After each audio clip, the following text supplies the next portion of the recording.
Hey everybody, it's Elaine Huprich. I'm coming from Alta Vista, Virginia tonight. We're going to talk about the big topic of sleep. This is something that we get questions on all the time, and it continues to be a pretty serious topic for all of us. And Ashley this week had asked about some ideas for sleep for her boyfriend. And then I also got a private message from somebody who I hadn't talked to in a while, whose daughter was having some major sleep issues. But it's not just one or two people. It is so many people come to us with questions about sleep. So I'm going to do a screen share and do a, share my screen. And let's see if I can get over to my PowerPoint. And let's see, how do I hit play? So the presentation I'm going to share with you tonight is something that I learned last fall when we went to the doTERRA convention in Salt Lake City. One of the people that was speaking there was a Dr. Russell Foster, and what he did was he talked about why we sleep.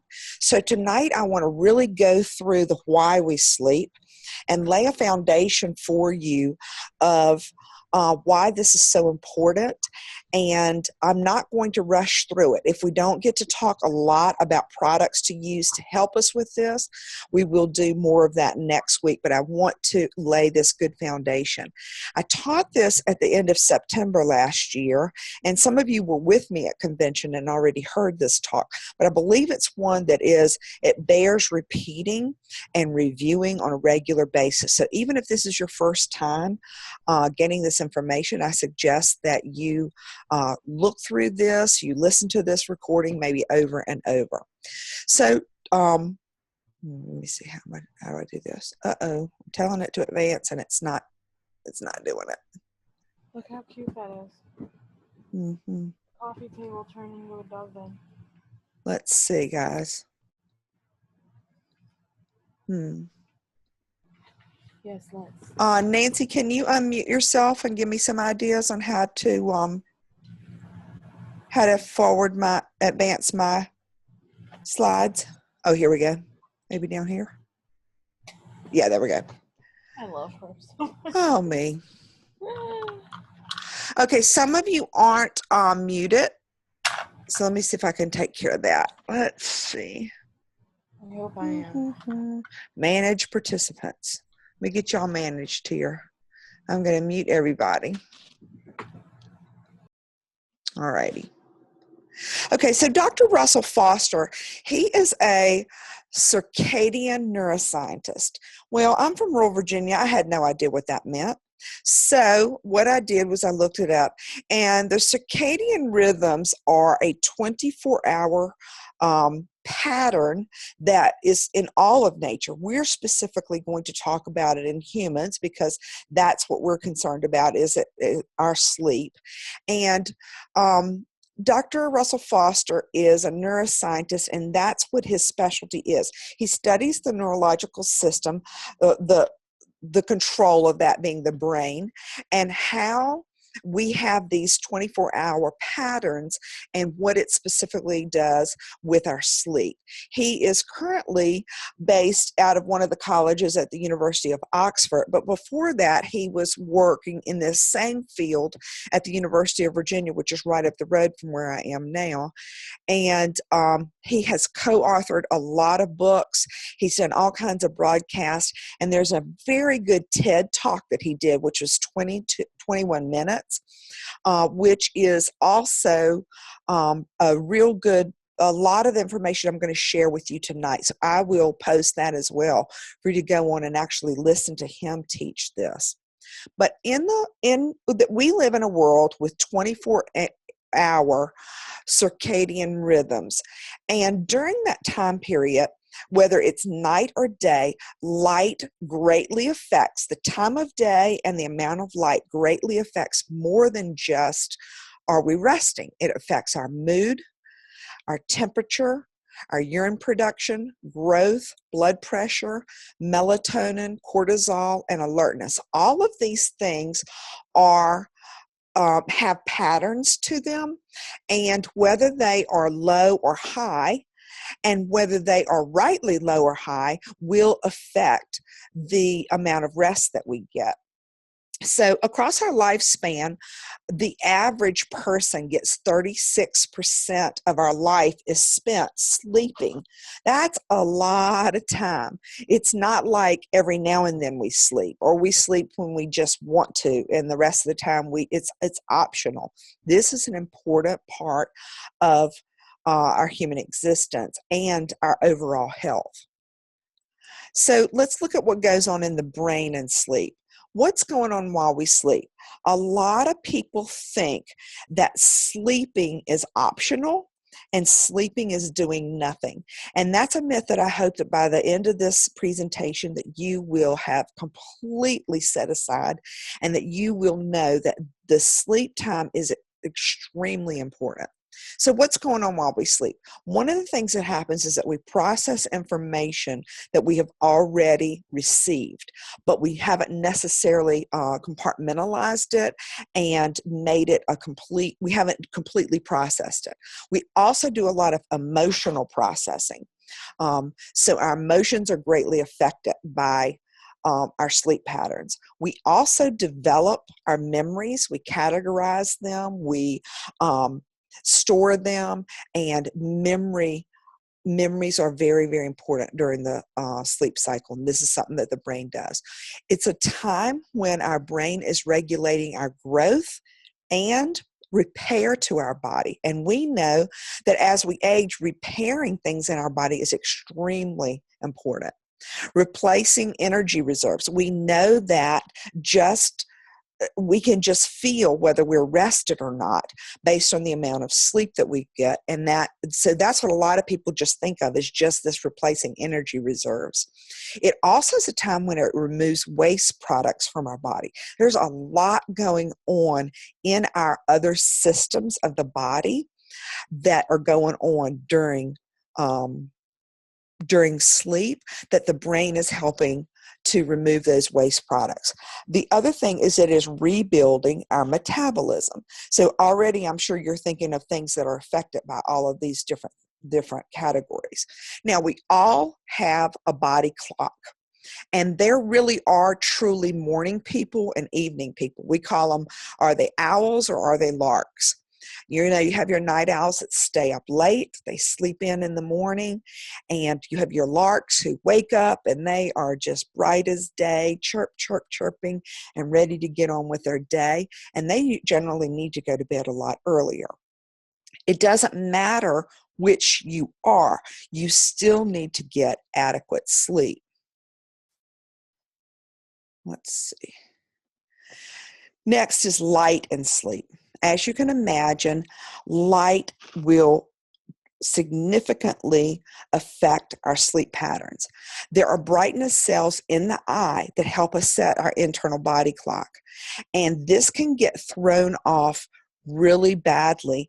And especially, he talked about how in older people, poor light exposure is really linked to poor sleep. Because he said many times when people are hospitalized or they're living in places where there's a lot of artificial light, but they're not getting a lot of good natural light exposure, their sleep patterns are always disrupted. And this can be a really bad thing. So that's serious consideration. So what happens with our sleep disruption? What kind of side effects do we get?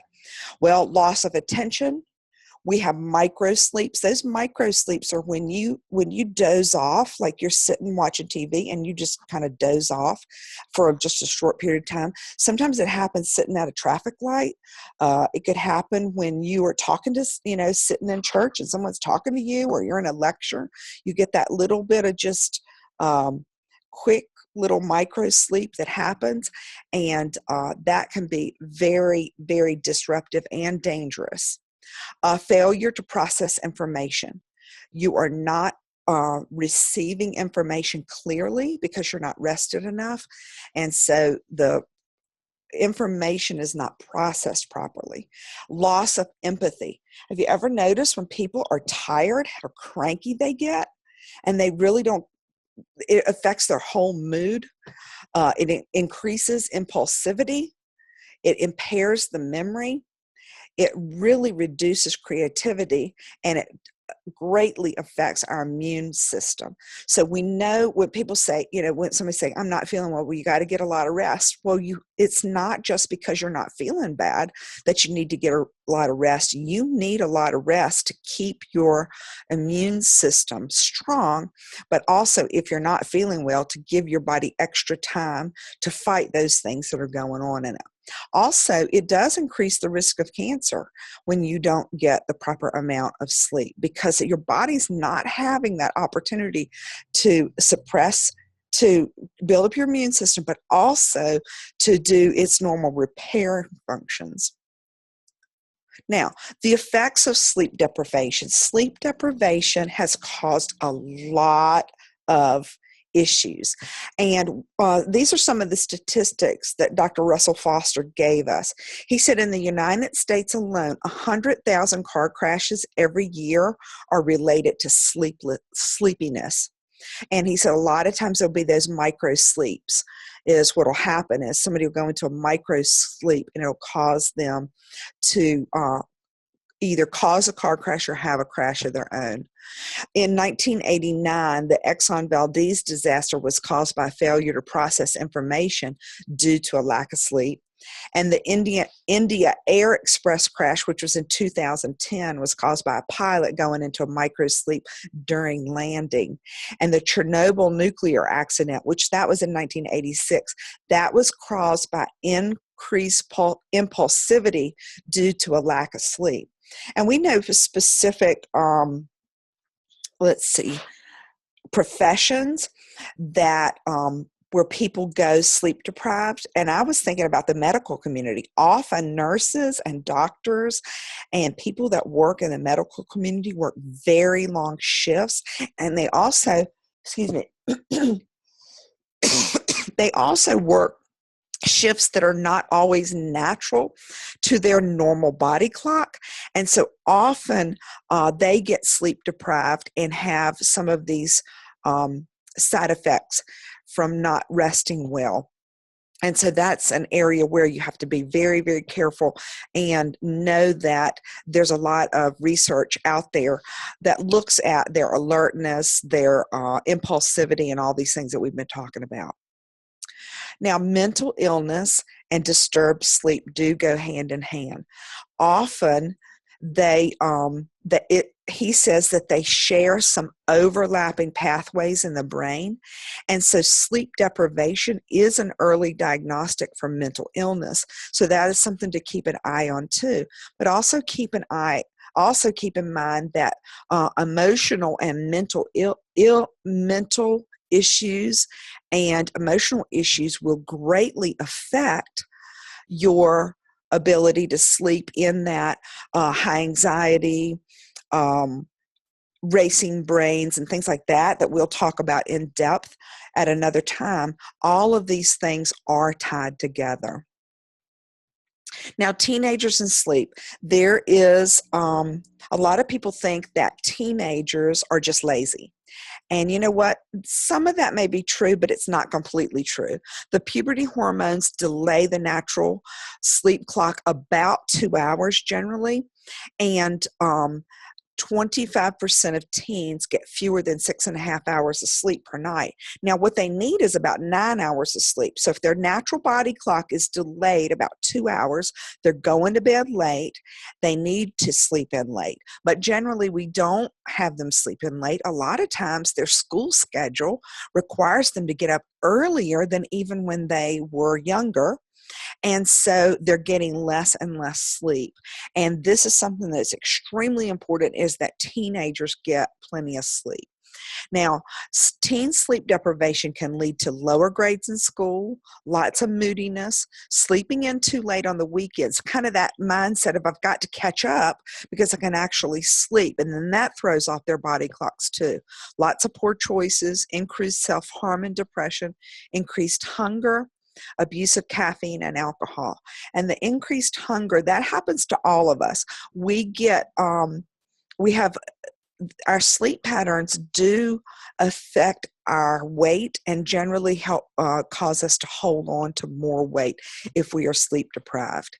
The abuse of caffeine and alcohol, Dr. Foster does talk about this, about how using caffeine to make us wake up and using alcohol or drugs to make us sleepy are artificial, and they are not, even though they might give us a short-term results, they are not giving us the type of sleep that our circadian rhythms actually need.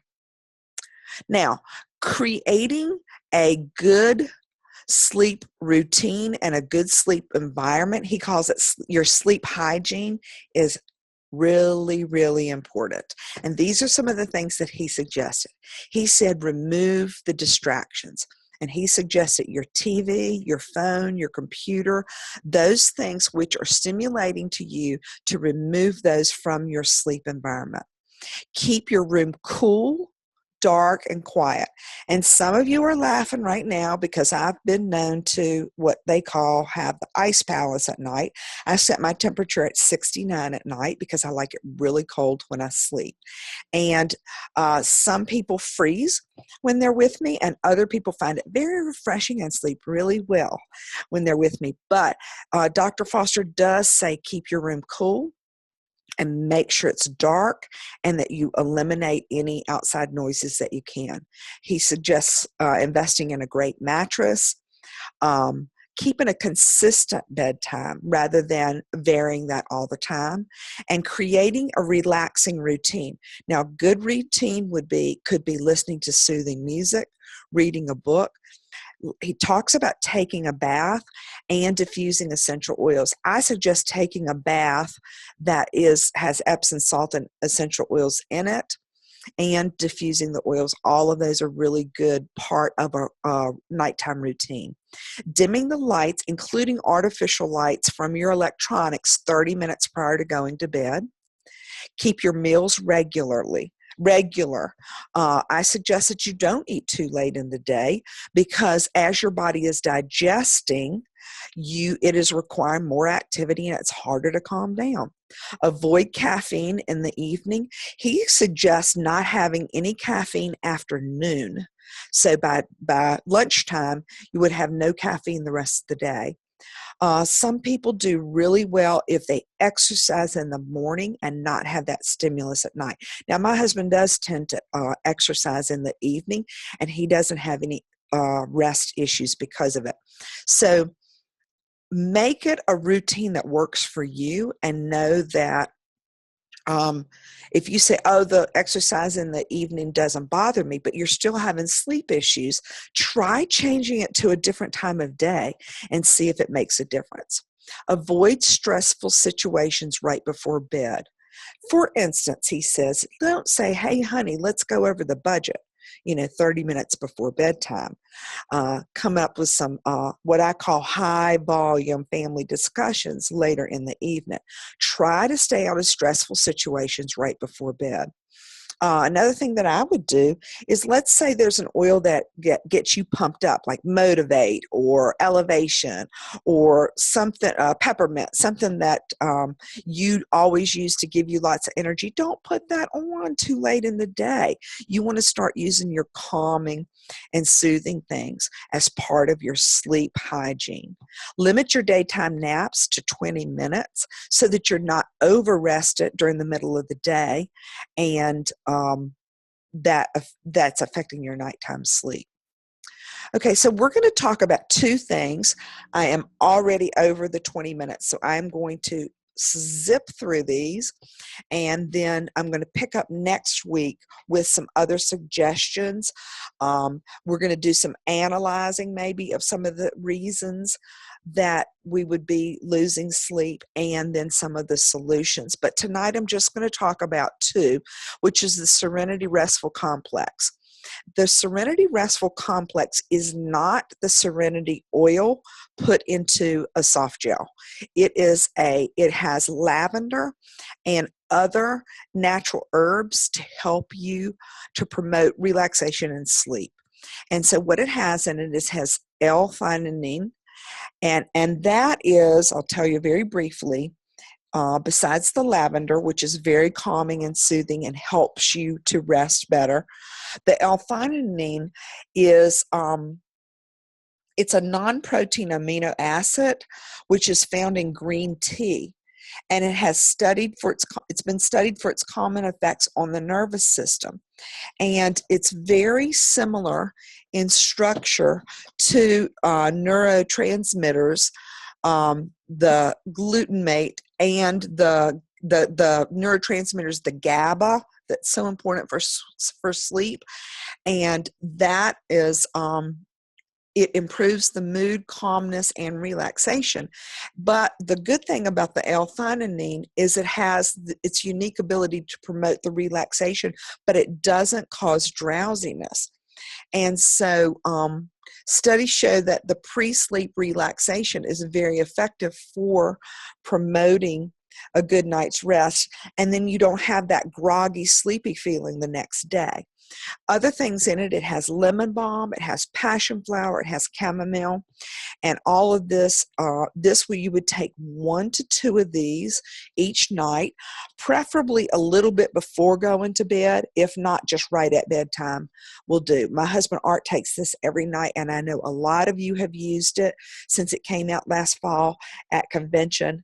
I highly recommend that you guys give this a try if you are having issues with your sleep.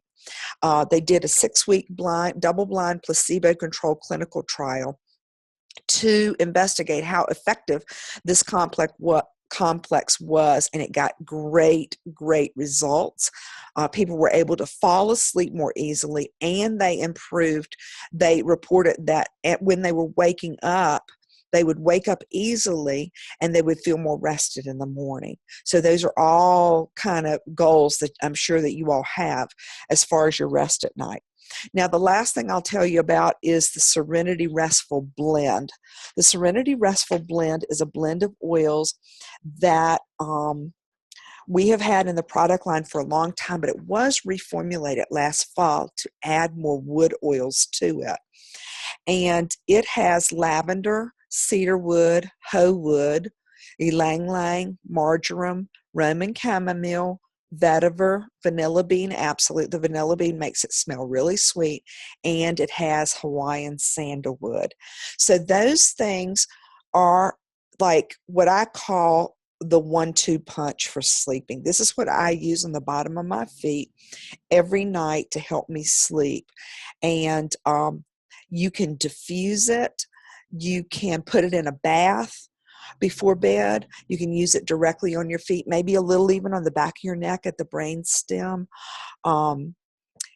This is not to be used internally. This is aromatically and topically only.